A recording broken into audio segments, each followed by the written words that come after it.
یو وخت په یو لرې ښار کې چې پراخ بازارونه او زاړه کورونه لرل، علي بابا نومې یو غریب خو نیک زړه سړی اوسېده.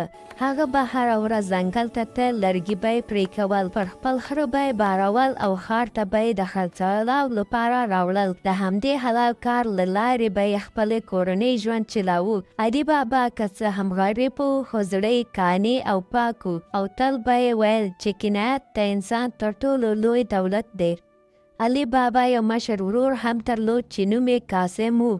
قاسم ډېر مالدار و، ځکه د یوې شتمنې ښځې سره یې واده کړی و، خو د هغه زړه له لالچه ډک و. هغه به تل د نورو مال ته په تمه و او فکر به یې کاوه چې مالدارۍ پرته ژوند هیڅ ارزښت نه لري. دا دواړه ورونو ترمنځ همدا لوی توپیر و، یو قانع و او بل لالچي. یوه ورځ علي بابا د معمول خلاف د ځنګل ژورو ته تللی و. ناڅاپه یې د آسونو ټاپې او د خلکو غږونه واورېدل. هغه ووېرېد او ژر یې ځان د یوې لویې ونې تر شا پټ کړ. لږ وروسته یې ولیدل چې 40 وسلوال غله راورسېدل.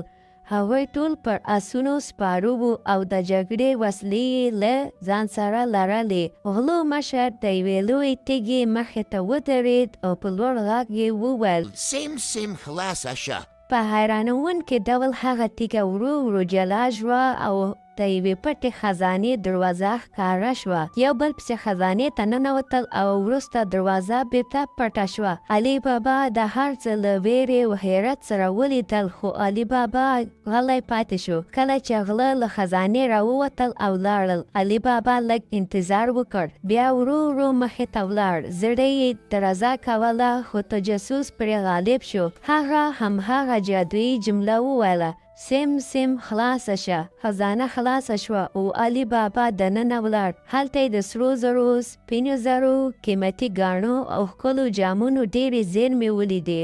دا هغه مال و چې غلو د شپې لخوا له خلکو غلا کړی و. هغه یوازې دومره زر واخیستل چې د ده او کورنۍ ژوند پرې اسانه شي. بیا یې خزانه بنده کړه او کور ته ستون شو. څو ورځې وروسته قاسم ته د علي بابا د بلیدو حالت شک پیدا شو. هغه ترې وپوښتل او علي بابا مجبور شو چې د خزانې کیسه ورته وکړي. قاسم چې دا واورېدل، زړه له حسده او لالچه ډک شو. هغه بې ځنډه خزانې ته ولاړ او په لوړ غږ کې وویل: سیم خلاصه شه. خزانه خلاصه شوه. دومره مصروف شو چې سره زر ټول کړي چې د وتلو جادویي جمله یې هېره کړه. په همدې وخت کې غله بېرته راورسېدل او قاسم یې په خزانه کې وموند. د هغه انجام ډېر بد شو. همدلته یې ژوند پای ته ورسېد.